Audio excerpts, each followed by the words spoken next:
We know proper nutrition is essential to students. What and when they eat significantly affects their ability to learn. The Appleton Area School District in Wisconsin is taking a community-wide approach to school nutrition. It began in 1997 at Appleton Central Alternative High School with a pioneering healthy food program sponsored by Natural Ovens of Manitowoc. In January of 1997, I visited Central High School as a prospective employee and observed the students that were housed here at the time and found them to be rude, obnoxious, very crude, and ill-mannered. I was brought over to the school because the school was out of control. They were having a lot of problems with rebellious students, weapons violation, things of that nature. So they wanted a cop on school premise at all times. We started the food program approximately 3.5 years ago. One Friday, the kids were here. They had candy machines and pop machines in the student lounge. The following Monday, they came to school and they were greeted by water coolers and healthy bagels and energy drink for breakfast. Since we started the program, the Nutrition, the Natural Ovens program, with the complete diet, the balanced diet, I have seen a total change in the students and the environment within the school. It's amazing. Now that I actually have a job here, I was hesitant once again to start and found that the atmosphere is entirely different. The students are calm, they're well behaved. I don't have to deal with the daily discipline issues. Out and out disciplining of students, that just isn't an issue here. Every year we are required to file a state report. On the state report, they include information regarding the number of dropouts, expulsions, drugs, weapons, suicides. Since we've started this program, zeros is what I have had to report. It's a pretty nice report to fill out. I think they served as an inspiration in the rest of the district. And we found out that not only did it help those kids, but it helped all kids. So it wasn't just the kids in the alternative high school, it's kids in general. And the returning students are now the advocates for the program. The kids encourage each other, they set the example, and they demonstrate proper eating habits to the new kids. It works great. But when I have kids asking me, hey Dan, how much do you work out a week? What do you do here? What do you eat? Is this what you eat all the time? And it's almost like now the kids are interested. Well, physically I couldn't be able to run long distance. I couldn't be able to do flips or sports or work out is to my ability if I wasn't eating right. When I first came here, I really liked the food. It tastes good. It's hot, it's fresh. Yeah, there's no preservatives in it. There's no too much seasoning, anything like that. It just helped a lot to have some people that put that much time and effort into your food. Students, teachers, and staff all notice students' improved attitude. From a social work standpoint, I think it's made my job easier because we don't have the angry outbursts that we're dealing with, so instead we get to deal with the real issues that are underlying and causing some of the problems and the concerns in our kids' lives. And I think it's easier to talk to kids today than it was a few years ago before we started the program, before the kids were getting the basic nutrition in their diet. It's the education process that they're receiving, they're feeling worthwhile about themselves over here, or it's the food that they're receiving, or it's a combination of all three. I like the all three put together because their kids are a lot more productive than they've ever been in their lives. Now that I concentrate, I think it is easier to get along with people. Because now I'm paying attention to what they have to say and just not worrying about what I need to say to them. Our biggest problems right now at this school are parking in the parking lot and student tardiness. I don't have the disruptions in class or the difficulties with student behavior that perhaps I experienced 4 years ago before we started the food program. Let's take a look at the things that kids are consuming during the day. Sometimes the parents know what they're doing. Other times they have no idea how much they're consuming of these kinds of junk foods, fast foods, that are doing very definite harm to their bodies. Start with breakfast. Quick, toaster-type breakfast, loaded with sugar. The artificially flavored cereals, the donuts, the icing, the candy bars that they consume throughout the day. The artificial coloring, appetite stimulants again, causing them to overeat. The things that are supposed to look like fruit, and yet they're practically all sugar. The pizza loaded with fat. Then you have the burgers, the French fries, the hot dogs, the chips, partially hydrogenated, trans fats that are plugging the arteries of children as early as age 3. The soda, the sugar, 56 teaspoons at least in this 2-liter bottle, which some kids consume in one day's time. Again, the artificial colorings and flavorings, the diet soda, the artificial sweeteners, known to cause headaches, known to cause behavior problems. How can we expect our children to function well, to learn at their best, and to behave when they're being fed this kind of junk? A lot of these kids, when we first asked them, what did you have for breakfast today? You'd be surprised that 90% of them had absolutely nothing, and we were at lunchtime already. So they've had no breakfast, no lunch, and they're trying to be productive people without anything in their system at all. If you've been guzzling Mountain Dew and eating chips and you're flying all over the place, I don't think you're going to pick up a whole lot in class.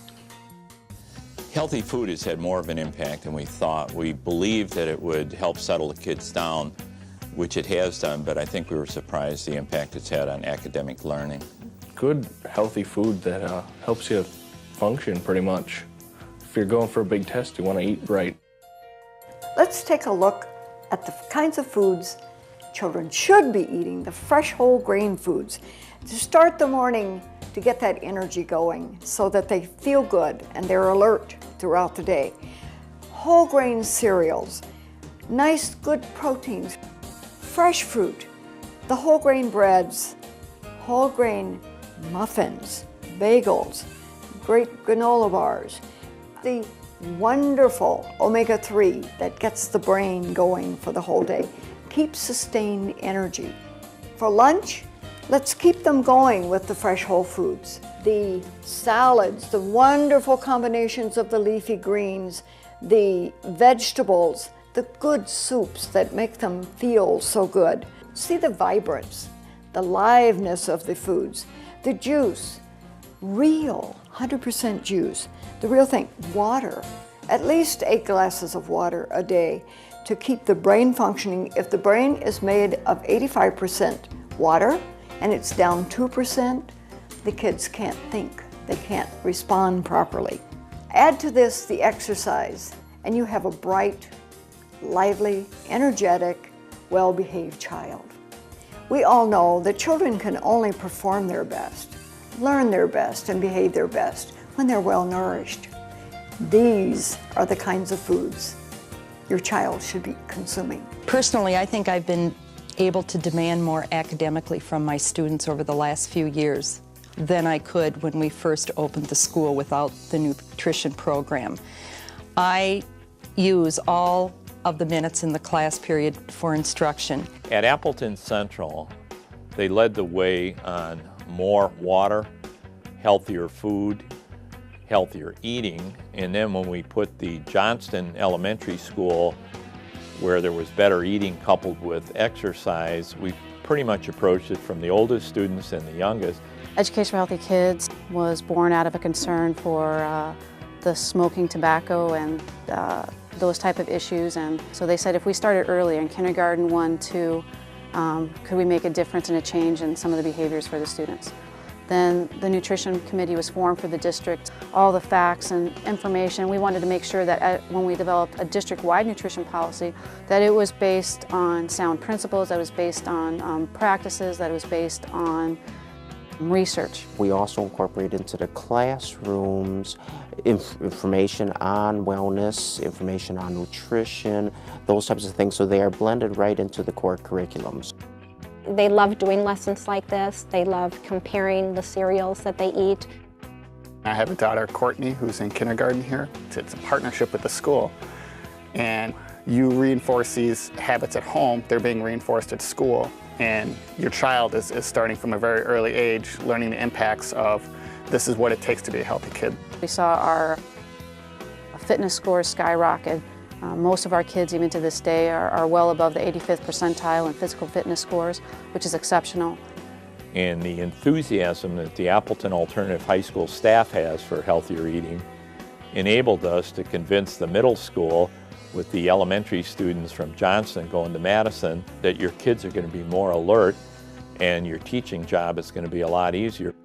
We had a couple initiative goings with the Natural Ovens of Manitowoc and the Education for Healthy Kids program, the changes in the middle school, that we had a lot of things going that were making differences in students' lives. And when the kids actually left elementary and then went to the middle school, they wanted to see a change in that environment. The time had come to take it seriously and to extend respect to the students and to ourselves and take some action on good health. It certainly helps our cause in having the students from Johnston coming up, because they've been introduced to the topics, really grabs hold with them, and it helps them to reinforce some of the things with their classmates, which is coming from their classmates as opposed to coming from me, the principal, or from the other adults in the building, or from their parents. I do notice that when I give the instructions in Spanish, they are listening. I have the eye contact, they're paying attention, they look more alert. The nutrition fair that we're doing today was actually done for the first time 3 years ago. And the concept was to expose students to a number of healthy choices that are available to them right in their community, to reinforce the concept that they have choices they can make. Now that the district has a nutrition policy in place, I think it's become very helpful that the kids that are coming from here are going to East and probably have helped the student body there become more accepting of some of the policies that have gone into place there. When this first came about, that we were going to be moving to getting rid of the soda and changing our nutrition policy, I was very much against it, because I think that at the high school level it's different from the elementary, it's different from the middle, because we're trying to prepare students to make good choices for themselves after high school. It's good to have kids starting to eat healthy and stuff and worry more about their nutrition, because in the long run that's going to pay off. Obviously, you eat healthy your whole life, you'll probably live a lot longer than if you eat junk food the whole time. I notice in conference time, a lot of parents will say, you know, that nutrition unit is really making a difference. But I think we are a progressive district, and we've had this nutrition policy developing at some of our elementary and middle level schools, and it didn't really make its way up to the high school until this year. That really came about because of some specific parents that saw a need for us to do something about our nutrition policy. This is the first generation in history that might not outlive their parents because of health and lifestyle issues, nutrition and fitness. If they don't have that, what's their health worth to them? It's a connection that when we started the healthier foods in the alternative high school, and we noticed that all of a sudden the attendance rate had gone way up. Our dropout rate last year, only 16 students dropped out of 4,500 high school age students. I can't buy the argument that it's too costly for schools to provide good nutrition for their students. I found that one cost will reduce another. I don't have the vandalism. I don't have the litter. I don't have the need for high security. We've cut $5 million out of our operational budget in the last 2 years. We did 35 focus groups in the community, and not one person brought up the issue of you should get back into junk type foods, because they see that healthy lifestyles is important.